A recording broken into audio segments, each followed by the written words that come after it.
आइए बाबा जी, आइए आइए। लेकिन ये साला कर क्या रहा है यहाँ पे? बच्चा, जैसा कि मैं देख रहा हूँ, इस जमीन के नीचे राजा महाराजों का बहुत सारा सोना पड़ा है। ये तो बहुत अच्छी बात बताइए बाबा जी, मैं आज ही यही मजदूर लगवा देता हूँ खुदाई के लिए। ठीक है बच्चा, आप बाबे को कुछ खाना तो खिला दो। चलो।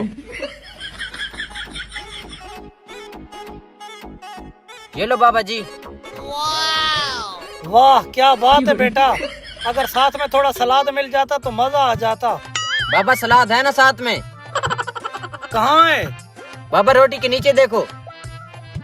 हाँ बेटा सलाद है, शुक्रिया। बाबा तुम्हें जमीन के नीचे सोना नजर आ गया और रोटी के नीचे सलाद नहीं नजर आया?